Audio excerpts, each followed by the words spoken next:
হঠাৎ এক বৃষ্টির রাতে একজন বৃদ্ধ ব্যক্তি বহুতল ভবনের বেলকনি থেকে নিচে পড়ে যায়। ঘটনার তদন্তে আসে সিবিআইয়ের চতুর এক অফিসার। তার মতে এই ঘটনার পিছে তিনটি সম্ভাবনা থাকতে পারে। 1, এটি সাধারণ একটি দুর্ঘটনা। 2, এটি আত্মহননের চেষ্টা।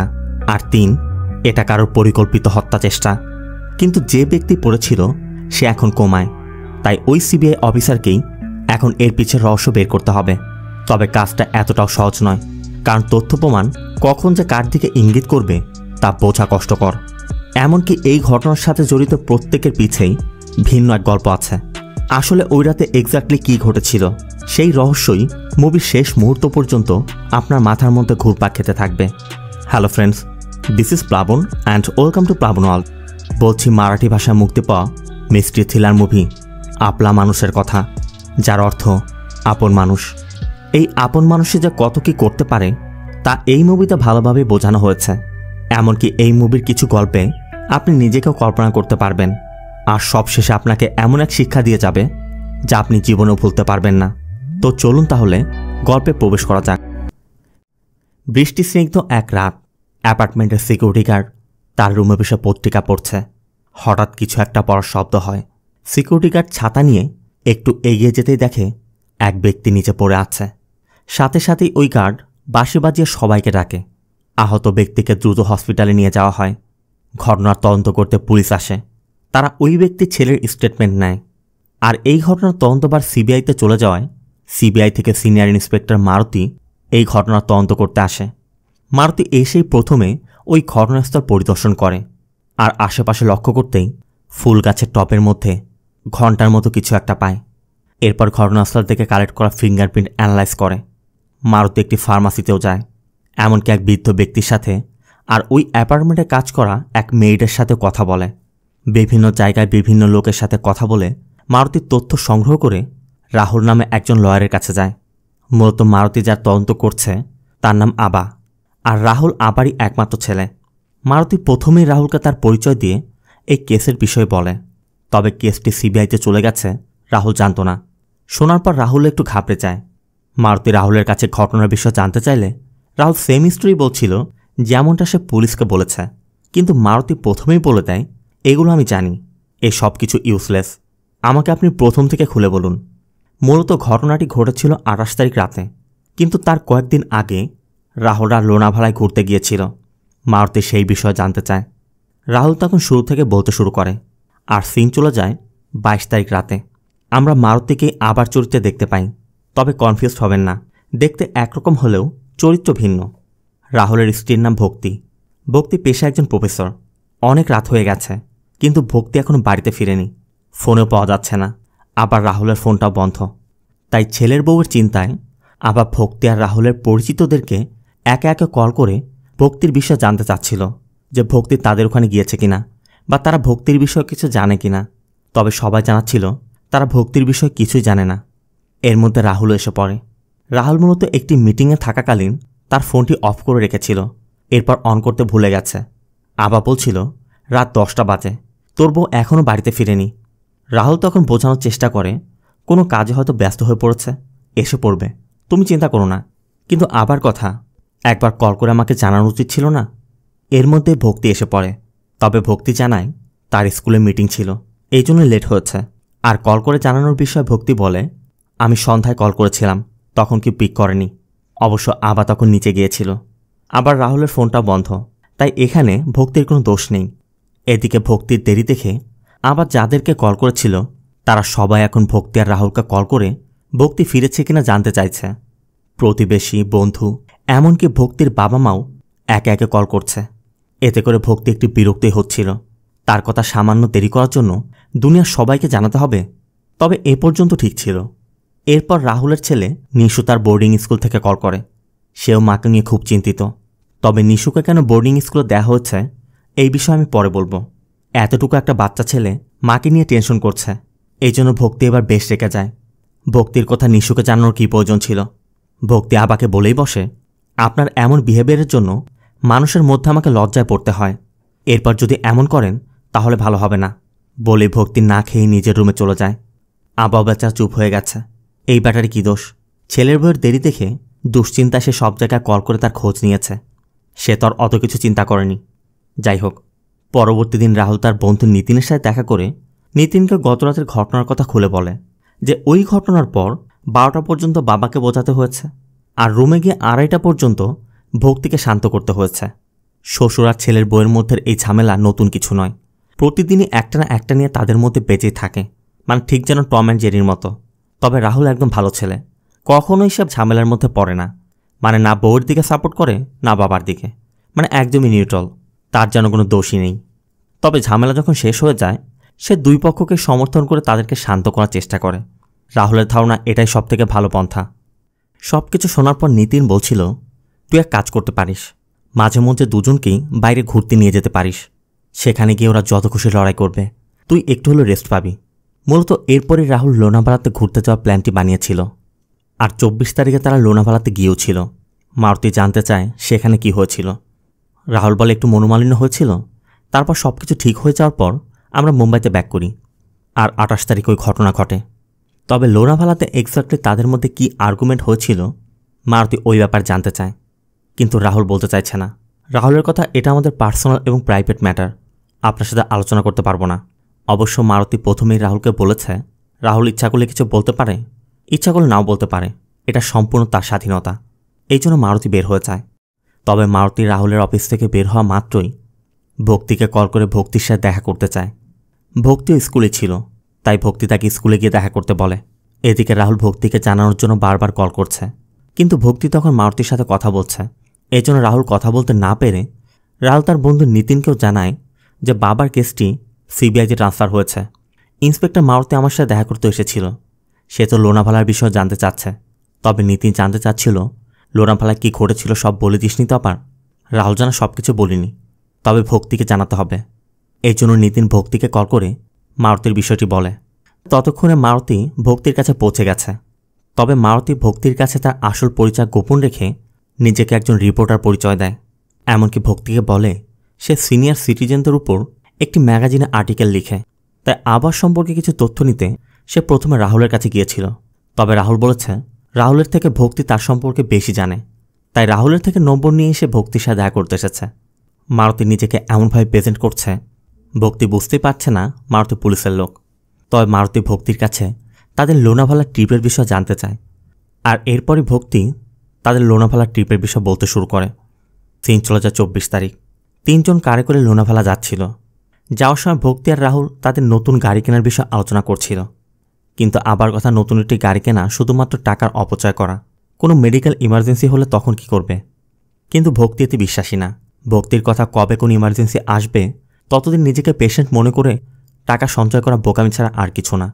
আপা তখন ভক্তিকে বলে, তোমাদের জেনারেশনের এটাই সমস্যা, তোমরা কখনো ভবিষ্যৎ নিয়ে চিন্তাই করো না।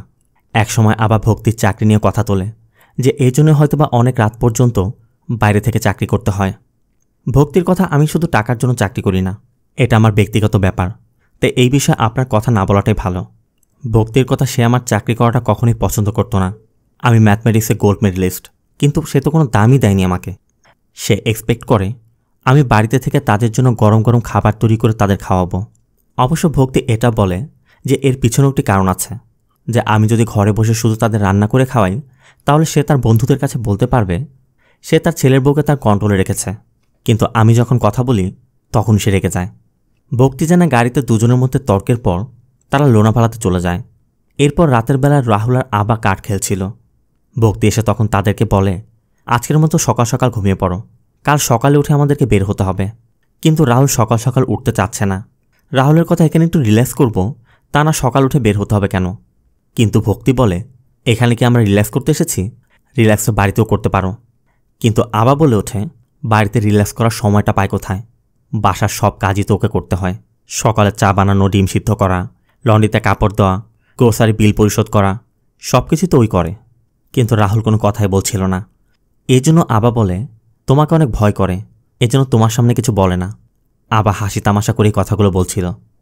এরপর কফি খেতে খেতে ভক্তি আবার কাছে জানতে চাচ্ছিল, রাহুল ছোটোবেলার ঘরের কাজ করতো না? আবা বলে, ছোটোবেলায় 100 বার বলার পর কোনো কাজ করতো না, এই জন্য কত বকেছি, কত মেরেছি, কখনোই কথা শোনেনি। ভক্তি বলে, ছোটোবেলায় যে কাজ করানোর জন্য আপনি ওকে এত চেষ্টা করেছেন এখন বড় হয়ে ও সেই কাজ করছে, তাহলে আপনার সমস্যাটা কোথায়? ভক্তি আবাকে এটাও বোঝায়, আপনি যে কাজ আপনার ছেলেকে দিয়ে করাতে পারেননি সেই কাজ আপনার ছেলে আমার জন্য করছে, এটা আপনার সহ্য হচ্ছে না, এই জন্য আপনি আমার পিছে লেগে আছেন। ভক্তির কথা ছেলে যদি বাবা মায়ের কথা শুনে তাহলে সেই ছেলে দায়িত্ববান, আর যদি বউয়ের কথা শুনে তাহলে সেই ছেলে কাপুরুষ। এই জন্যই তো আপনি সহ্য করতে পারেন না। আবা তখন নিশুর কথা তোলে। আর আবার কথা আমরা এটাও জানতে পারি, ভক্তি আর রাহুল দুজনে চাকরি করার কারণে নিশুকে সময় দিতে পারত না। নিশু তখন বেশিরভাগ সময় দাদার কাছেই কাটাত, আর এই বিষয়টা ভক্তি পছন্দ করত না। তাই আবার থেকে নিশুকে দূরে রাখতেই ভক্তি নিশুকে বোর্ডিং স্কুলে দিয়ে দিয়েছে। তাই আবা তার মনের কষ্টটা বলেই দেয়। আবা বলে, প্রথমে আমার ছেলেকে কেড়ে নিয়েছে, এরপর আমার নাতিকেও, বলে আবা কাঁদতে কাঁদতে চলে যায়। ভক্তি মনে করে সে যদি নিশুকে বোর্ডিং স্কুলে না দিত তাহলে আবার নিশুর বেনশ করে ফেলত। ভক্তি মারুতিকে জানায় ওই রাতে তাদের সাথে তর্ক হওয়ার পর আবা চলে গিয়েছিল, আর ওই রাতে ভাগত নামে তার কলেজের এক প্রফেসরের বোনের হারিয়ে যাওয়ার খবর পেয়ে পরবর্তী দিন সকালে ভক্তি ফিরে এসেছিল। তবে রাহুল আর আবা আরেকদিন থেকে পরদিন বাড়িতে ফিরেছে। তবে ওই দিনের পর ওই বিষয় নিয়ে তাদের মধ্যে কোনো আলোচনা হয়নি। এরপর তো ওই ঘটনা ঘটে গেছে। এরপর মারুতি ওই রাতের ঘটনার বিষয়ে জানতে চায়। এখান থেকে সিন চলে যায় 28 তারিখ রাতে। ভক্তির ভাষ্যমতে ওই রাতে যা ঘটেছিল। ভক্তি জানায় সে আর রাহুল ওই রাতে বাইরে ডিনার শেষে অনেক রাতে বাড়িতে ফিরেছিল। ফ্ল্যাটে ঢুকেই যখন তারা নিজেদের রুমে যাচ্ছিল, ড্রয়িং রুমে দাঁড়িয়ে তারা দেখে আবা তার ব্যালকনিতে দাঁড়িয়ে ড্রিঙ্ক করছে, যেটা আবা সবসময় করে। এদিকে ভক্তি প্রতিদিন রাতেই আবাকে ইনসুলিন দেয়। তাই প্রতিদিনের মতো ভক্তি ফ্রিজ থেকে ইনসুলিন বের করে বেলকনিতে গিয়ে আবার বা হাতে ইনসুলিন দিয়ে আসে। এর ঠিক কিছু সময় পর রাহুল আবার রুমে গিয়ে দেখে আবা বেলকনিতে চেয়ারে বসে ঘুমিয়ে পড়েছে। তাই রাহুল আর আবাকে না ডেকে আবার রুমের দরজাটি বন্ধ করে ড্রয়িং রুমে টিভি দেখতে বসে পড়ে। এরপর ভক্তিও ফ্রেশ হয়ে এসে রাহুলের সাথে টিভি দেখছিল। তবে এর কিছু সময় পরই সিকিউরিটি গার্ডের বাঁশি বাজানোর আওয়াজ শুনে তারা বেলকনিতে গিয়ে দেখে আবার বেলকনির রেলিংটি খোলা, আর আবার নিচে পড়ে আছে। ভক্তির ধারণা আবা ওই রাতে ড্রিঙ্ক করছিল। আবার রেলিং যেহেতু ভাঙা ছিল, তার মানে ভক্তি ইনসুলিন দিয়ে আসার পর আবার তার রুমে যাওয়ার সময় ওই রেলিং ভেঙে নিচে পড়েছে। ভক্তির কাছে ওই রাতের ঘটনা জানার পর মারুতি চলে যায়। আর এরপর কলেজ শেষ করে ভক্তি বাড়িতে গেলে ভক্তি রাহুলের সাথে কথা বলে জানতে পারে রাহুল তার কাছে কোনো রিপোর্টারকে পাঠায়নি। এতে করে ভক্তি আর রাহুল দুজনই বুঝতে পারছে ইন্সপেক্টর মারুতি ভক্তিকে মিথ্যা বলে তার থেকে কথা বের করার চেষ্টা করেছে। এর মধ্যেই মারুতি তাদের ফ্ল্যাটে আসে। আর এরপর তারা এটাও জানতে পারে মারুতি তাদের এক একজনের কাছে এক এক পরিচয় দিয়েছে। এমনকি তাদের কাজের মহিলা ভিটার কাছেও তার অন্য পরিচয় দিয়ে কথা বের করেছে। মূলত ভক্তি দিনের বেলায় মারুতিকে বলেছিল ওই রাতে তার কলেজের এক প্রফেসরের বোনের নিখোঁজের খবর পেয়ে ভক্তি পরবর্তী দিন সকালে ফিরে এসেছিল। কিন্তু ভক্তি যে প্রফেসরের নাম বলেছে, মারুতি খোঁজ নিয়ে জানতে পেরেছে ওই প্রফেসরের কোনো বোনই নেই। তার মানে ভক্তি মিথ্যা বলেছে। কিন্তু ভক্তি কেন মিথ্যা বলল এটা জানার জন্যই মারুতি এসেছে। তবে মারুতির আসল পরিচয় জানার পর ভক্তি মারুতিকে এটাও বলে, আপনি যদি আগে আমাকে পরিচয় দিতেন আমি আপনাকে আরও কিছু ঘটনার কথা খুলে বলতাম। এরপর ভক্তি মারুতিকে আরও কিছু তথ্য দেয়। ভক্তির মূলত আবার প্রতি বেশ অভিযোগ আছে। ভক্তির কথা বিয়ের পর থেকে সে সব কিছু মেনে চলত, কিন্তু ধীরে ধীরে ভক্তি বুঝতে পেরেছে আবার ইচ্ছা করে তার সাথে ঝামেলা করার চেষ্টা করে। এই জন্য একসময় ভক্তি নিজের ইচ্ছা মতো চলতে শুরু করেছে। আর এই বিষয় নিয়ে আবার মাঝে মধ্যেই রাহুলের কাছে তার নামে অভিযোগ করত। তবে রাহুলের কারণে এত ঝামেলা তৈরি হয়েছিল। রাহুলের কথা আমি এখানে কি করেছি? ভক্তি তখন রাহুলকে বোঝায় যে তোমার মতো ছেলেরা যারা চুপচাপ থাকে তাদের কারণে সমস্যা বেশি হয়। ভক্তি তখন কাগজের মধ্যে একটি ট্রায়াঙ্গেল আর্ট করে মারুতিকে বাবা, ছেলে এবং ছেলের বইয়ের সম্পর্ক বোঝাচ্ছিল, যে ছেলের অ্যাকশনের কারণে বাবার মনের মধ্যে কী প্রতিক্রিয়া তৈরি হয় আর ছেলের বইয়ের অ্যাকশনের কারণে কী প্রতিক্রিয়া তৈরি হয়, কে কাকে সাপোর্ট করলে কে কোনটা ভাবে আর কে কাকে সাপোর্ট করলে কোনটা না ভাবে, এই সব কিছু মানে সে যেহেতু ম্যাথমেটিক্সের টিচার এই জন্য সে জ্যামিতিক আকারে সব কিছু বোঝাচ্ছে। এমনকি ভক্তি একসময় এটা বলে যে আবার বিহেভিয়ারে সে বুঝতে পারছিল আবার কোনো চক্রান্ত করছে। তার কথা আবার যখন বুঝতে পারছিল যে আমাদের মধ্যে বনিবনা হচ্ছে না, তখন আবার সামনে দুটি রাস্তা ছিল। একটি হচ্ছে আমার আর রাহুলের মধ্যে ঝামেলা তৈরি করা, এই জন্যই মূলত আমার বিভিন্ন কর্মকাণ্ড নিয়ে সে কথা বলতো। আর দ্বিতীয়টা হচ্ছে নিশুকে তার থেকে দূরে রাখায় সে ইমোশনালি কতটা কষ্ট পাচ্ছিল সেটা বুঝিয়ে রাহুলের হৃদয় জয় করা। কিন্তু মারুতির কথা আমার মনে হয় না আবার এত নিচু মনোভাবের মানুষ ছিল। ভক্তি বলে রাহুলকেও আমি এটা বোঝানোর চেষ্টা করেছি।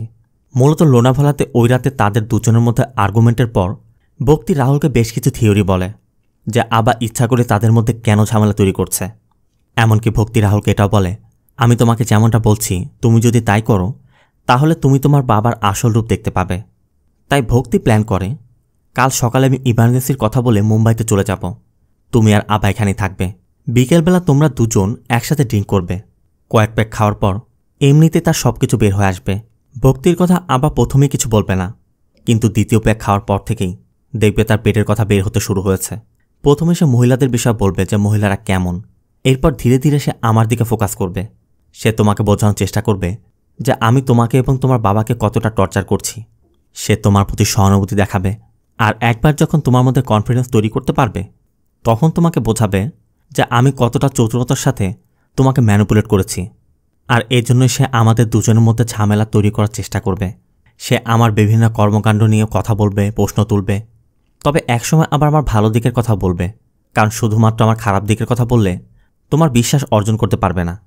এমনকি ভক্তি রাহুলকে এটাও বলে, যদি আমার ধারণা ভুল প্রমাণ হয় তাহলে আমি কথা দিচ্ছি আমি আবার সম্পর্কে আর কোনো অভিযোগই করব না। তবে রাহুল মারুতিকে জানায় ভক্তি তাকে যেমনটা করতে বলেছিল রাহুল সেটা করেনি। কিন্তু রাহুল মারুতির কাছে জানতে চায় লোনাভালায় আমাদের মধ্যে যা ঘটেছিল তার সাথে এই ইনসিডেন্টের সম্পর্ক কি, আপনি কেন ওই ইনসিডেন্টের বিষয়ে জানতে চাচ্ছেন। মারুতি তখন বলে, মারুতির মতে এটা কোনো অ্যাক্সিডেন্ট না, এটা আত্মহননের চেষ্টা ছিল। মানে ওই সব ঘটনাকে কেন্দ্র করে আবা হয়তো আত্মহনন করার চেষ্টা করেছে। তবে এটা বলা মাত্রই রাহুল এবং ভক্তি দুজনই উত্তেজিত হয়ে ওঠে। তাদের কথা আপনি এসব কি উল্টাপাল্টা বলছেন, আপনার কাছে কোনো প্রমাণ আছে? মারুতি তখন তার পয়েন্ট অফ ভিউ থেকে ওই রাতের ঘটনা বিশ্লেষণ শুরু করে। মারুতির কথা, ওই রাতে তোমরা অনেক রাতে বাসায় ফিরেছিলে, এরপর চাবি দিয়ে ফ্ল্যাটের দরজা খুলে তোমরা ড্রয়িং রুম দিয়ে নিজেদের রুমে যাওয়ার সময় আবাকে নিজের বেলকনিতে দাঁড়িয়ে ড্রিঙ্ক করতে দেখেছ। আর আবা ওই সময় পুরোপুরি সেন্সে ছিল। এরপর প্রতিদিনের মতো ভক্তি আবাকে ইনসুলিন দিতে আসে। ভক্তি ইনসুলিন দিয়ে চলে যাওয়ার কিছু সময় পর রাহুল বেলকনিতে এসে আবাকে ঘুমন্ত অবস্থায় পেয়ে আবাকে না ডেকে বাইরে থেকে দরজা বন্ধ করে টিভি দেখতে বসে। আর এরপর আবার নিজের ঘরে এসে কাউকে কল করে কথা বলে আবার ব্যালকনিতে গিয়ে একটি টুলের উপর দাঁড়িয়ে বেলকনি থেকে ঝাঁপ দিয়েছিল। এটা মারুতির পয়েন্ট অফ ভিউ থেকে ওই রাতের ঘটনা। তবে রাহুল এই থিওরি বিশ্বাস করছে না। মারুতি বলে, এর জন্য আমার কাছে প্রমাণও আছে। মিস্টার কারখানিস নামে আবার এক বন্ধু আছে যে এই সোসাইটিতে বসবাস করে, সেই এই ঘটনার প্রাইম উইটনেস। কারণ 28 তারিখ রাত 10:40 আবা কারখানিসকে কল করে লোনাভালার সব ঘটনা তাকে বলেছিল। এমনকি তাকে এটা বলেছিল এরপর আবার আর বেঁচে থাকার কোনো ইচ্ছাই ছিল না। আর কারখানিসের দেওয়া তথ্য মতে আবা ওই সময় পুরোপুরি সেন্সেই ছিল। রাহুল তখনও প্রমাণ করতে চেষ্টা করছে যে আবা যখন ড্রাঙ্ক থাকে তখন কথা ঠিকমতো বললেও সে তার ব্যালেন্স রাখতে পারে না, হয়তোবা তখনই অ্যাক্সিডেন্ট ঘটেছে। কিন্তু মারুতির কথা, যে ব্যক্তি ঠিকঠাক মতো তার বন্ধুর নম্বরে ডায়াল করতে পারে, তার সাথে কথা বলতে পারে, বেলকনিতে যেতে পারে, সব কিছুই যে ঠিকঠাক মতো করতে পারে, শুধুমাত্র রেলিংয়ের কাছে গিয়ে মাথা ঘুরিয়ে পড়ে গেল।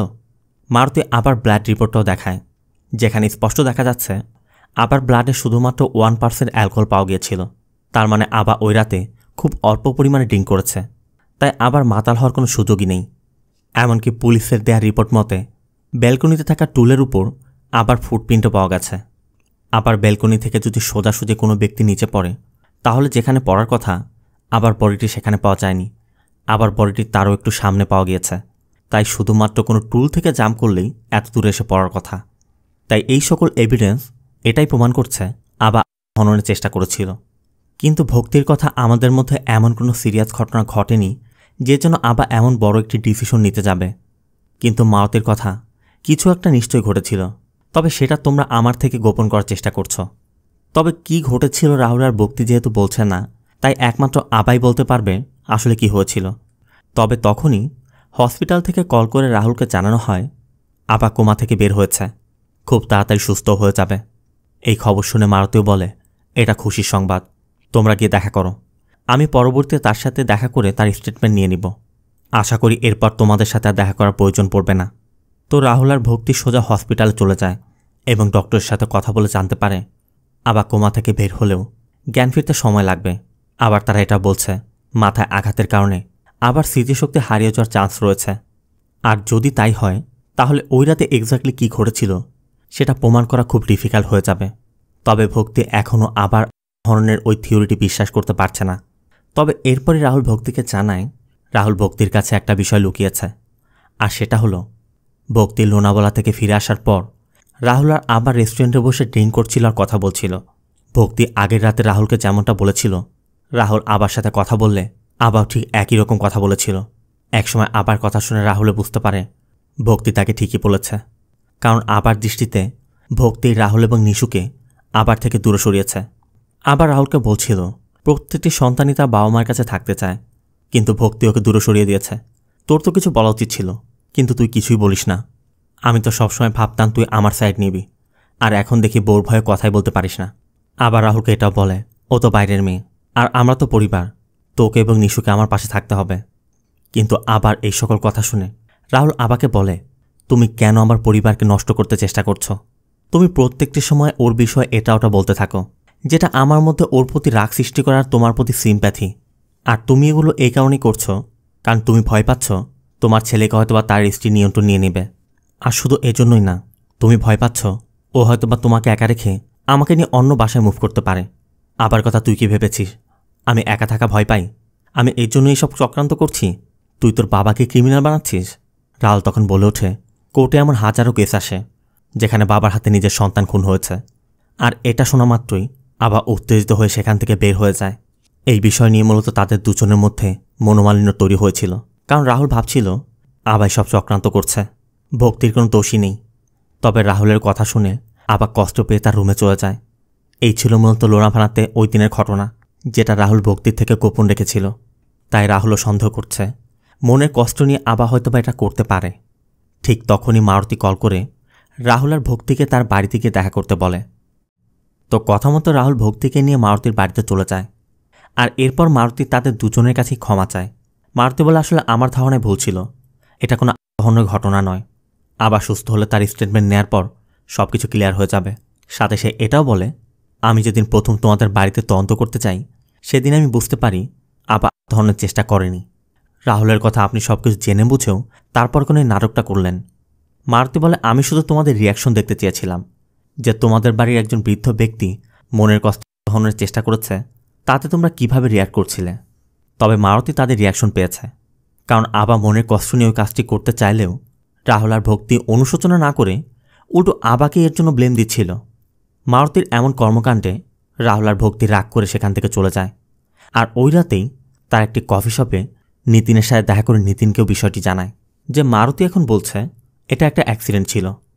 এরপর একদিন রাহুল কোর্টে গেলে মারুতির সাথে দেখা হয়, আর মারুতি আবার রাহুলকে বলে আমি মানছি আমি বলেছি এটা ধরনের চেষ্টা ছিল না, তবে এটা অ্যাক্সিডেন্টও ছিল না, এটা ছিল অ্যাটেম্প টু মার্ডার। শোনা মাত্রই রাহুল চমকে ওঠে। রাহুলের কথা আপনি কীভাবে বুঝতে পারলেন? আর আমার বাবাকে কেই বা খুন করতে চাইবে? মারুতি বলে আর কেউ না চাইলেও তোমার ওয়াইফ চাইবে, কারণ তোমার বাবাকে তোমার ওয়াইফই মারতে চেষ্টা করেছে। কিন্তু রাহুল এটা বিশ্বাস করতে চাচ্ছে না। মারুতির কথা আমি একজন ইন্সপেক্টর, আমি কোনো এভিডেন্স ছাড়া কোনো কথা বলি না, এটা প্রমাণ করার জন্য আমার কাছে যথেষ্ট এভিডেন্স আছে। এরপর মারুতি রাহুলকে একটি রেস্টুরেন্টে নিয়ে যায় এবং রাহুলকে বলে লোনাভালাতে তোমার আর তোমার বাবার মাঝে যা কিছু হয়েছিল তুমি কিন্তু তোমার ওয়াইফকে বলনি, তুমি নিতিনকে কল করে বলেছিলে। সাথে এটাও বলেছিলে নিতিন যেন ভক্তিকে না বলে, কিন্তু তারপরও নিতিন ভক্তিকে কল করে জানিয়ে দিয়েছিল। আর তুমি প্রথম যেদিন ওই দিনের ঘটনার কথা বলেছিলে তখন ভক্তি এমন একটা অভিনয় করেছিল সে ওই ঘটনার বিষয়ে কিছুই জানে না। তাই তোমার ওয়াইফকে তুমি যতটা সহজ-সোজা ভাবছ সে এতটা সহজ সরল নয়। রাহুল জানতে চায় আপনি এই বিষয়ে কী করে জানলেন। মারুতি রাহুলকে আবারও বোঝায় যে আমি কোনো মুদি দোকানদার না, আমি পুলিশের লোক, তথ্য জোগাড় করা আমাদের জন্য বিষয় না, তবে কিভাবে আমি পেয়েছি সেটা তোমার জন্য গুরুত্বপূর্ণ নয়। মারুতির কথা ভক্তি যখন তোমার বাবার বিষয়ে সব কিছু জানতে পেরেছিল তখন ভক্তি বুঝতে পেরেছিল তোমার বাবা চক্রান্ত করে ভক্তির থেকে তোমাকে সরিয়ে নিচ্ছে। আর এই সব কিছু আমি এমনিতে বলছি না, আমার কাছে তার যথেষ্ট প্রমাণও আছে। তুমি আমাকে তোমাদের অ্যাপার্টমেন্টে নিয়ে চলো, আমি সেখানে গিয়ে তোমাকে সব খুলে বলছি। এরপর দুজনই রাহুলের কারে করে যাচ্ছিল। তবে অ্যাপার্টমেন্টে যাওয়ার পথে তারা দুজনই দেখে ভক্তি নিতিনের সাথে কোনো একটি বিষয় নিয়ে কথা বলছে, কিন্তু তারা ভক্তিকে বিষয়টি বুঝতে না দিয়ে সোজা অ্যাপার্টমেন্টে চলে যায়। আর এর কিছুক্ষণের মধ্যে ভক্তি এসে পড়ে। ভক্তি মারুতিকে দেখেই বলছিল উনি এখানে কি করছে। রাহুল তখন ভক্তিকে বোঝায় যে তোমার থেকে কিছু তথ্য নেওয়ার দরকার, এই জন্য এসেছে।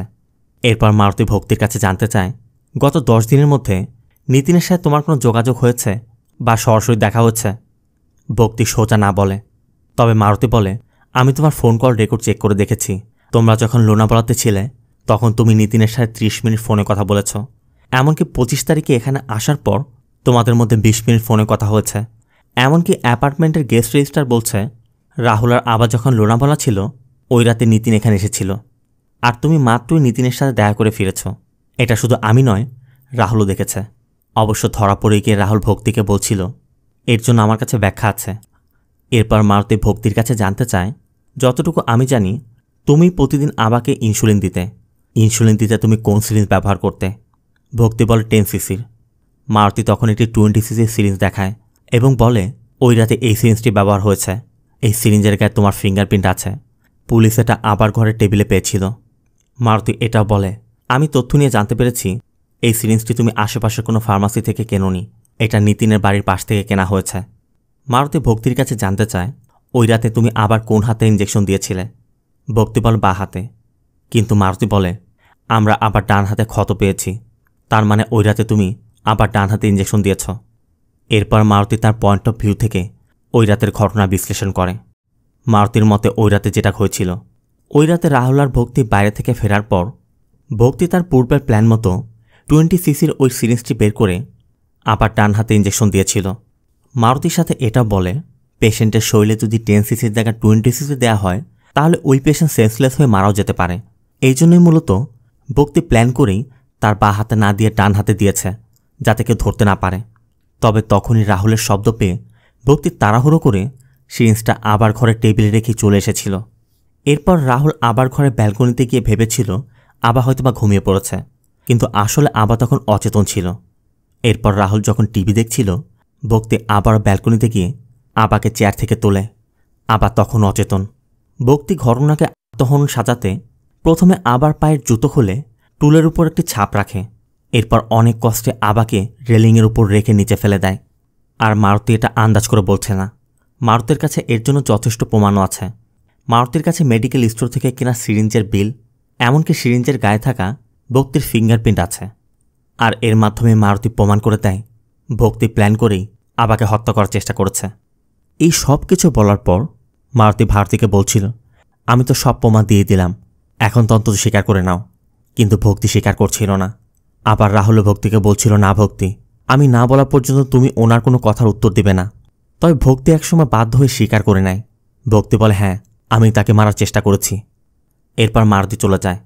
ভক্তি তখনও রাহুলকে বোঝানোর চেষ্টা করছিল যে আমার কাছে এর ব্যাখ্যা আছে, তুমি আমার কথাটা শোনো। কিন্তু রাহুল কোনো কথা না শুনে দামি ব্র্যান্ডের একটি মদের বোতল কিনে মারুতির বাড়িতে চলে যায় এবং মারুতিকে অনুরোধ করে বলে, স্যার, আমার ওয়াইফ এমন না, ও হয়তোবা না বুঝে রাগের মাথায় এমনটা করতে পারে। তবে আমার বাবা তো ঠিক হয়ে যাচ্ছে, দয়া করে ওকে এই মামলায় ফাঁসাবেন না। কিন্তু মারুতি একটু অবাকই হয়। মারুতি বলে, তোমার স্ত্রী তোমার বাবাকে মারতে চেষ্টা করেছে আর তুমি তোমার ওয়াইফকে বাঁচানোর কথা বলছো? সেম ঘটনা যদি তোমার বাবা করত, মানে তোমার বাবা যদি তোমার ওয়াইফকে মারতে চেষ্টা করত, তখন কি তুমি তোমার বাবাকে বাঁচাতে আসতে? তোমার ওয়াইফ ক্রাইম করেছে, তাই আমার কিছু করার নেই, তাকে তার শাস্তি পেতে হবে। তারপর রাহুল বারবার মারুতিকে অনুরোধ করে যাচ্ছে। এই জন্য মারুতি একসময় রাহুলকে বলে, ঠিক আছে, তুমি যদি তোমার ওয়াইফকে বাঁচাতে চাও, একটা উপায় আছে। তোমার ওয়াইফ যে অপরাধ করছে সেটা তোমাকে স্বীকার করতে হবে। মানে রাহুলের স্বীকার করতে হবে ভক্তি আবাকে খুন করার চেষ্টা করেনি, চেষ্টা করছে রাহুল। কিন্তু রাহুলের কথা যে অন্যায় আমার স্ত্রী করেছে সেই দোষ আমি কেন স্বীকার করে নিব? মারুতির কথা, কারণ তোমার জন্যই তোমার স্ত্রী এটি করেছে। মারুতির কথা, এই ধরনের সিচুয়েশনে আমরা মেয়েদেরকে দোষ দিই, কিন্তু শুরুটা হয় কোত্থেকে জানো? যখন বাবা আর ছেলের সম্পর্কটা দুর্বল হয়ে যায়। তোমার বিয়ের 1 থেকে 2 বছর পর থেকেই তোমার আর আবার সম্পর্কটা দুর্বল হতে শুরু করে। আর তোমার ওয়াইফ সেটা বোঝার মতো যথেষ্ট চতুর। সে ভালো করে জানত তুমি তাকে সাপোর্ট করবে। এই কারণেই তোমার ওয়াইফ আবার সাথে ঝামেলা করতে সাহস পেয়েছে। রাহুলের কথা, ওদের দুজনের মধ্যে যখনই কোনো সমস্যার সৃষ্টি হচ্ছে আমি সবসময় সঠিক ব্যক্তিকে সাপোর্ট করেছি, সেটা ভক্তি হোক আর আবাই হোক। ন্যায়ের বেলা আমি দুজনকে সমান চোখে দেখেছি। কিন্তু মারুতির কথা কখনোই না। ধরো তোমার আর তোমার ওয়াইফের সাথে দিনের বেলা ঝামেলা হয়েছে, কিন্তু রাতের বেলা তোমার ওয়াইফ তোমার কাছে এলে তুমি তার সব কিছু মাফ করে দিবে। কিন্তু আবার বেলায় কিন্তু এমনটা না। আবার ফিলিং শেয়ার করার মতো তার পাশে কেউই ছিল না। আর এটা তুমি কখনোই বোঝার চেষ্টা করনি। তোমার ওয়াইফ কোনো মিস্টেক করলে সে ক্ষমা পেয়েছে, কয়েক ঘন্টার মধ্যে সবাই সেটা ভুলেও গিয়েছে। কিন্তু আবাকে তার এই তিক্ত অভিজ্ঞতা নিয়ে বাঁচতে হয়েছে। তাহলে তুমি কিভাবে বলতে পারো তুমি দুজনকে সমান চোখে দেখেছ। এই জন্য তুমি তোমার বউয়ের কনফিডেন্স বাড়িয়েছ। সে ভালো করে জানতো সে যাই করুক না কেন দিন শেষে তুমি তাকে সাপোর্ট করবে। কখনো কি তোমার বাবাকে সাপোর্ট করেছ? যদি সেটা করতে, তোমার ওয়াইফ কখনোই এমনটা করতে সাহস পেত না। এই জন্যই আমি বলেছি ক্রাইমটা তোমার ওয়াইফ করলেও এর জন্য তুমি দায়ী। তাই আমি যেটা বলেছি ভালো করে চিন্তাভাবনা করে সকালের মধ্যে আমাকে জানিয়ে দিও। তবে রাহুল কোনো কথার উত্তর না দিয়ে সোজা চলে যায়। তবে ফ্ল্যাটে ফিরেই দেখে নিতিন এসেছে। ভক্তি জানতে চাচ্ছিল তুমি কোথায় ছিলে। রাহুল বলে যে ক্রাইম তুমি করেছ সেই জন্য তার কাছে ভিক্ষা চাইতে গিয়েছিলাম, কিন্তু সে উল্টো আমাকে এই সব কিছুর দোষ স্বীকার করে নিতে বলছে। তবে ভক্তি রাহুলকে বলে আমি আবাকে মারার কোনো চেষ্টাই করিনি। কিন্তু রাহুলের কথা তুমি যদি এটা নাই করবে, একটু আগেই তো তুমি তার সামনে স্বীকার করে নিয়েছ। ভক্তি রাহুলকে জানায় মারুতি সেদিন ভক্তির কলেজে গিয়ে ভক্তির সাথে দেখা করেছিল, কারণ মারুতি সন্দেহ করছিল ভক্তি মারুতি থেকে কোনো কিছু লুকিয়েছে। ভক্তি তখন মারুতিকে ওই ঘটনার কথা বলে যে লোনাভালাতে রাহুল আর আবার সাথে কি হয়েছে এই ব্যাপারে ভক্তি জানতে পেরেছে। কিন্তু ভক্তি যে সেটা জানে সেটা রাহুলকে সে বুঝতে দেয়নি, কারণ রাহুল নিতিনকে বলেছিল ও যেন আমাকে না বলে। আর এটা শুনে মারুতি ভক্তিকে বোঝায় এত বড় একটি ঘটনা তোমার কাছ থেকে লুকিয়ে রেখেছে, তার মানে ও আমাদের থেকে কোনো কিছু লুকিয়েছে, কিন্তু আমি সেটা বের করে ফেলব। মারুতি ডিরেক্টলি বোঝানোর চেষ্টা করে রাহুলই হয়তোবা আবাকে হত্যা করার চেষ্টা করেছে। তবে রাহুলের থেকে কথা বের করার জন্য মারুতি ভক্তিকে বলে যে আমি আজ বিকেলে তোমাদের বাড়িতে যাব, আমি তোমাকে খুনি সাব্যস্ত করার চেষ্টা করব, তুমি একসময় স্বীকারও করে নিবে। দেখবে রাহুল তখন তোমাকে বাঁচাতে সত্যিটা স্বীকার করে নিবে। আর আমি শুধুমাত্র এটা তোমাকে বাঁচানোর জন্য বলছি, নয়তো আমি তোমাকে বাঁচাতে পারবো না। সাথে মারুতি ভক্তিকে বলে যায় রাহুলের বন্ধু নিতিনের সাথেও আমার কথা বলতে হবে, তাই তুমি নিতিনকে তোমাদের বাড়ির পাশের লেনের ফুটপাতে ডাকবে, আমি সেখানে তোমাদের সাথে কথা বলবো। তার মানে ভক্তি আর নিতিনে দেখা করা, এমনকি ভক্তির এখানে আবাকে হত্যা চেষ্টা স্বীকার করা, এই সব কিছুই মারুতির প্ল্যানের অংশ ছিল। সিন চলে যায় পরবর্তী দিন। সকাল হতে মারুতি আবার রাহুলদের ফ্ল্যাটে আসে। তবে সে আবার জিজ্ঞাসাবাদ করতে আসেনি, সে রাহুলকে অ্যারেস্ট করতে এসেছে। কারণ মারুতির ধারণা রাহুল নিজেই তার বাবাকে হত্যা করার চেষ্টা করেছে। মারুতির সাথে এটা বলে গত রাতে যে 20cc সিরিঞ্জের ব্যাপার সে বলেছিল আবাই তার ব্যালকনির গাছে স্প্রে করতে নিতিনকে দিয়ে ওই সিরিঞ্জটি কিনে আনিয়েছিল, নিতিনকে দিয়ে ওই সিরিঞ্জটি আনিয়েছিল। আর এই ব্যাপারে মারুতি আগে থেকে জানত, কিন্তু মারুতি সেটা গোপন রেখেছে, কারণ মারুতি ভেবেছিল ভারতীকে খুনি প্রমাণ করলে রাহুল হয়তোবা সব সত্যিটা স্বীকার করে নেবে, কিন্তু রাহুল সেটা করেনি। তবে রাহুলই যে আবাকে হত্যা করার চেষ্টা করেছিল এটা ভাবার পিছে মারুতির কাছে বেশ কিছু প্রমাণও আছে। মারুতি প্রথমেই রাহুল আর ভক্তিকে ওই ব্যালকনির কাছে নিয়ে গিয়ে ব্যালকনির রেলিং দেখায়। মারুতির কথা একজন ব্যক্তির পক্ষে এই রেলিং বাঁকানো কোনোভাবেই সম্ভব নয়। তারপর রেলিংটি খুলে গিয়েছিল। কেন খুলেছিল আমি বলছি। মারুতির পয়েন্ট অফ ভিউ থেকে ওই রাতে আসলে যা ঘটেছিল, 28 তারিখ রাতে তোমরা যখন বাইরে থেকে ডিনার করে বাড়িতে ফিরেছিলে তোমাদের বাড়ি ফিরতে অনেক রাত হয়ে গিয়েছিল। এরপরে ঘটনা তোমরা পূর্বে যা বলেছিলে তেমনই ঘটেছে। সবসময়ের মতো ভক্তি আবাকে ইনসুলিন দিয়েছে। যদিও লোনাভালার ওই ঘটনার কথা জানার পর ভক্তি একদমই শান্ত থাকার চেষ্টা করছিল, কিন্তু রাহুল তো আর জানত না ভক্তি এই বিষয় জানে। রাহুল ভাবছিল ওই টপিক যদি বাড়িতে আবার শুরু হয় আর ভক্তি যদি পুরো বিষয়টা জানতে পারে তাহলে ভক্তি হয়তো বাড়ি ছেড়ে চলে যাবে, আর রাহুলকে তখন বাধ্য হয়ে ভক্তির সাথে যেতে হবে। আর রাহুল যদি বাড়ি থেকে চলে যায় তাহলে মানুষ বলবে বৃদ্ধ বাবাকে একা ফেলে তারা দুজন চলে গিয়েছে, তখন রাহুলের বদনাম হবে। আবার এটা করলে আবার নামে যে প্রপার্টি আছে সেগুলো হারানোর সুযোগ রয়েছে। রাহুল তখন এই সব কিছু নিয়ে ভয় পাচ্ছিল। আর মানুষের মধ্যে ভয় মানুষকে দিয়ে যে কোনো কিছু করাতে পারে, এমনকি সন্তানের দ্বারা বাবার খুন পর্যন্ত করাতে পারে। রাহুল ওই রাতে তাই করেছে। রাহুল বেলকনিতে গিয়ে দেখে তার বাবা তার সংসারে আগুন লাগিয়ে ড্রেন করে শান্তিতে ঘুমাচ্ছে। রাহুল এটা সহ্য করতে পারছিল না, তাই রাহুল একসময় আবাকে বেলকনি থেকে ফেলে দেয়। আর এরপর এই ঘটনাকে অ্যাক্সিডেন্ট দেখানোর জন্য রাহুল প্রথমে একটি স্প্যানার এনে বেলকনির স্ক্রুগুলো খুলে ফেলে। এর মধ্যে আবার পড়ার শব্দ পেয়ে সিকিউরিটি গার্ড এসে পড়ায় রাহুল দ্রুত স্ক্রুড্রাইভার নিয়ে ড্রয়ারে রেখেছিল ঠিকই, কিন্তু তাড়াহুড়ো করে স্ক্রুগুলো বেলকনির এক কোণে ফেলে এসেছিল। পরবর্তী দিন পুলিশ ব্যালকনির এক কোণে ওই স্ক্রুগুলো পেয়েছে। অ্যাক্সিডেন্ট যদি ঘটবে স্ক্রুগুলো বাঁকা হয়ে যাওয়ার কথা, সেগুলো একা একা খুলে এক কোণে গিয়ে বসে রেস্ট করার কথা নয়। এমনকি ওই দিন ফ্লোরে আবার রক্ত পাওয়া গিয়েছিল, কিন্তু ওই রক্ত টেস্ট করা হয়নি। মারুতির ধারণা রাহুলই হয়তো পুলিশকে টাকা খাইয়ে এটা করিয়েছে। আবার যদি অ্যাক্সিডেন্টলি নিচে পড়েই যাবে তাহলে ফ্লোরে রক্ত থাকার কোনো প্রশ্নই আসে না। তাই এখানে একটাই পসিবিলিটিস আছে, সেটা হচ্ছে আবার রাহুলের মধ্যে হয়তো স্ট্রাগল হয়েছে। ওই সময় টি টেবিলের উপর থাকা আবার ড্রিঙ্কসের গ্লাস পড়ে গিয়ে ভেঙে যাওয়ায় ভাঙা কাচের টুকরোতে আবার পা কেটে গিয়েছিল। তার সাথে মারুতি নিচে পাওয়া ওই বেলটিও দেখায়। আর এই ব্যালকনিতে এরকম অনেকগুলো ঝুলানো আছে। মারুতির ধারণা আবাকে যখন ফেলে দেওয়া হয়েছিল তখন আবার হাতে লেগে হয়তো এটা খুলে গেছে। তাই এই সকল এভিডেন্সের ভিত্তিতেই মারুতি রাহুলকে অ্যারেস্ট করে। এরপর রাহুলকে যখন নিয়ে যাওয়া হচ্ছিল অ্যাপার্টমেন্টের সব লোক তখন দাঁড়িয়ে দাঁড়িয়ে দেখছে রাহুলের মতো একজন লয়ার নিজ বাবাকে হত্যা চেষ্টা করেছে। এক নিমিষেই যেন সব মান সম্মান হারিয়ে গেল। তবে ওই দিন বিকেলে নিতিন রাহুলের বেল করায়। আর এরপরই কুরিয়ার থেকে একটি চিঠি আসে, যেটা আবা ওই ঘটনার আগে এমনভাবে রেখে গিয়েছিল যাতে তার মৃত্যুর পরই এটা তাদের কাছে আসে। আবা চিঠির মধ্যে রাহুল এবং ভক্তিকে উদ্দেশ্য করে লিখেছে, আমি জীবিত থাকা অবস্থা এবং মরার পর তোমাদের জন্য সমস্যা তৈরি করেছি। এর জন্য আমি তোমাদের কাছে ক্ষমা প্রার্থী। ক্রাইম করে তার সাজা ভোগ করার থেকে নিজেকে নির্দোষ প্রমাণ করাটা বেশি কষ্টের। তারপর আমি বোকার মতো ডিসিশনটি নিতে বাধ্য হয়েছি। আমি জানি ধরনের বেছে নিয়ে একটা বোকার মতো সিদ্ধান্ত। যখন নিজের পাশে কাউকে না পাওয়া যায় তখন ওই জীবন বাঁচার কোনো অর্থই থাকে না।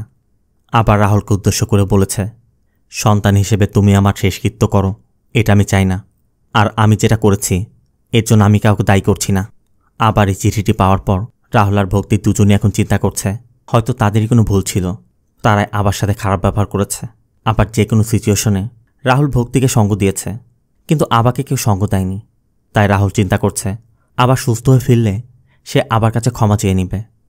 ঠিক তখনই মারুতি তাদেরকে মেসেজ করে জানায় আবা এমন কোনো নোট রেখে যায়নি, আর নিচে যে আবার সিগনেচার আছে সেটাও নকল। সাথে এটাও জানায় হসপিটালে আবার জ্ঞান ফিরেছে। তাই রাহুল আর ভক্তি যেন আগে আবার সাথে দেখা করে, এরপর মারুতির সাথে। এই জন্য রাহুল আর ভক্তি প্রথমে আবার সাথে দেখা করতে হসপিটালে যায়। রাহুল আবার কাছে জানতে চায় আসলে ওই রাতে তোমার সাথে কি হয়েছিল। আর এরপরই মূলত ওই রাতের আসল ঘটনা জানা যায়। সিন চলে যায় ঘটনার রাতে। আবা ব্যালকনিতে দাঁড়িয়েছিল। তখন আবা লক্ষ্য করে ব্যালকনির রেলিং দুলছে, মানে রেলিংটা লুজ হয়ে গেছে। এই জন্য আবা ঘরে গিয়ে ডয়ার থেকে স্প্যানার আর স্ক্রুড্রাইভার এনে ব্যালকনির রেলিং ঠিক করতে প্রথমে রেলিংয়ের স্ক্রুগুলো খুলে ফেলে। তখনই হঠাৎ আবার ধাক্কা লেগে তার হুইস্কির গ্লাসটি পড়ে ভেঙে যায়। আবা তখন স্ক্রুগুলো এক পাশে রেখে আগে কাচের টুকরোগুলো উঠাতে চাচ্ছিল, কিন্তু অন্ধকারে ঠিকমতো দেখা যাচ্ছিল না। ব্যালকনির লাইটটাও কাজ করছে না। তাই আবার টুল এনে টুলের উপর দাঁড়িয়ে লাইট ঠিক করার চেষ্টা করছিল। তখনই স্ক্রুড্রাইভারের খোঁচা লেগে আবার ডান হাত কেটে যায়। সেখান থেকে মূলত নিচে রক্ত পড়েছিল। লাইটটা ছিল একটু উঁচুতে। আবার টুলের উপর দাঁড়িয়ে ওই লাইটটা ঠিক করার সময় আচমকা পা পিছলে আবার নিচে পড়ে গিয়েছিল। আর ওই সময় তার হাতে লেগে সেখান থেকে ওই ঘন্টার মতো একটা ছুঁড়ো পড়ে গিয়েছিল। এই ছিল মূলত ওই রাতের আসল ঘটনা। মানে এটা কোনো আত্মহননের চেষ্টাও ছিল না বা অ্যাটেম্পট মার্ডারও ছিল না। তাহলে ওই আত্মহননের নোটটি কে লিখল? হসপিটাল থেকে মারুতির বাড়িতে গেলে মারুতি জানায় সেই লিখেছিল। মূলত রাহুল আবার মতো একজন ইনোসেন্ট ব্যক্তিকে মিথ্যা অপবাদ দিয়েছে। তাই মারুতি রাহুলকে শিক্ষা দিতেই এই সব কিছু করেছে। মারুতি এখানে এটাও জানায় মারুতির বিশ্বাস নামে একটি ছেলে আছে, এখানে পড়াশোনা শেষ করে বিদেশ চলে গিয়েছে। কিছুদিন আগেই মারুতির স্ত্রী মারা গিয়েছে। তখন মারুতি তার ছেলে বিশ্বাসকে জানানোর পর বিশ্বাস মারুতিকে বলেছিল সে কাজের চাপে আসতে পারছে না, মারুতি যেন তার সৎকার করে ফেলে। যেই ছেলেকে পড়াশোনা করে বড় করিয়ে তার উজ্জ্বল ভবিষ্যতের জন্য দেশের বাইরে পাঠিয়েছে, সেই ছেলেই কিনা তার মায়ের মৃত্যুর পর তাকে দেখতে আসেনি। মারুতির কথা ওই দিনে আমি বুঝতে পারি ও আর আমার ছেলে নেই। মূলত ওই দিনের পর থেকেই মারুতির মধ্যে একটি ক্ষত ছিল। এরপর মারুতি যখন আবার কেসে তদন্ত করতে যায় তখন মারুতি আবার জায়গায় নিজেকে দেখতে পায়, আর রাহুলের জায়গায় তার ছেলে। তাই ওই সময় থেকে রাহুলকে শিক্ষা দিতেই মারুতি এত কিছু করেছে। মারুতির কথা, তোমার বাবা যদি তোমাকে বিরক্ত করেও থাকে, তোমরাও যখন ছোট ছিলে তোমরাও তোমার বাবাকে হাজারভাবে বিরক্ত করেছ।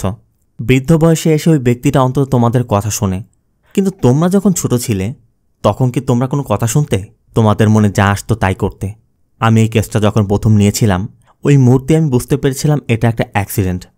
কিন্তু আমি যখন জিজ্ঞাসাবাদ শুরু করি তখন আমি তোমাদের পরিবারের ভিতরের সব কিছু আমি জানতে পারি। আর তখন থেকেই আমি তোমাদের পরিবারের সমস্যাটার সমাধান করার চেষ্টা করে এসেছি। মারুতি রাহুলকে এটাও বোঝায় শুধুমাত্র একসাথে থাকলেই পরিবার হয় না। তুমি মনে করে দেখো তো, শেষ কতদিন আগে তোমার বাবাকে তুমি জড়িয়ে ধরেছ, একই বাড়িতে বসবাস করছো, অথচ কতদিন তাকে তুমি স্পর্শ পর্যন্ত করনি। তবে মারুতির মুখে সব কিছু শোনার পর রাহুল আর ভক্তিও তাদের ভুলটা রিয়েলাইজ করতে পারে। এমনকি যাওয়ার সময় মারুতিকে জড়িয়ে ধরে। রাহুল আর ভক্তি চলে যায়। সিন চলে যায় এই ঘটনার কয়েকদিন পর। আমরা দেখতে পাই মারুতির ছেলে বিদেশ থেকে দেশে এসেছে, তবে এসেই জানতে পারে মারুতি তার স্ত্রীর অস্থি নিয়ে কাশি যাচ্ছে। শোনা মাত্রই তার ছেলে বিশ্বাস সোজা রেলওয়ে স্টেশন চলে যায়, আর সেখানে গিয়ে দেখে তার বাবা ট্রেনের মধ্যে বসে আছে। মায়ের মৃত্যুর খবর পেয়েও ছেলেটা আসেনি। এমনিতে মারুতির মধ্যে সেই ক্ষোভ রয়েছে। তারপর যত ক্ষোভই থাক না কেন, বাবা কখনই সন্তানের উপর রাগ করে বেশিক্ষণ থাকতে পারে না। তাই বিশ্বাস তার পাশে বসা মাত্রই মারুতি তাকে জড়িয়ে ধরে। এটাই বাবা। বাবার যেমন সন্তানের প্রত্যেকটি ছোট ছোট ভুলগুলো হাসি মুখে ক্ষমা করে দেয়, প্রত্যেকটি সন্তানের উচিত তাই করা। বাবা মা বুড়ো হয়ে গেলে সন্তানরা ইগনোর করে, তাদের ছোট ছোট ভুলগুলো অনেক বড় মনে করে। কিন্তু সেই সন্তানই যখন ছোট ছিল তখন কত কি করত, কতভাবে বিরক্ত করত। বাবা মাকে তাকে দূরে সরিয়ে রেখেছে, তাকে কখনো একা ঘরে রেখেছে। কিন্তু বৃদ্ধ বয়সে সেই বাবা মাকেই একাকিত্বের সাথে জীবন পার করতে হয়। আমি মনে করি এই মুভিটি থেকে আমাদের শিক্ষা নেওয়া উচিত। আপনার যদি তেমনটি মনে হয় অবশ্যই কমেন্টে জানাবেন। ভিডিওটি ভালো লাগলে ভিডিওতে লাইক দিয়ে চ্যানেলটিকে সাবস্ক্রাইব করতে একদম ভুল করবেন না। দেখা হবে অন্য কোনো মুভি বা সিরিজের এক্সপ্লেনেশন ভিডিওতে। ততক্ষণ সব ভালো থাকবেন, সুস্থ থাকবেন। আল্লাহ হাফেজ।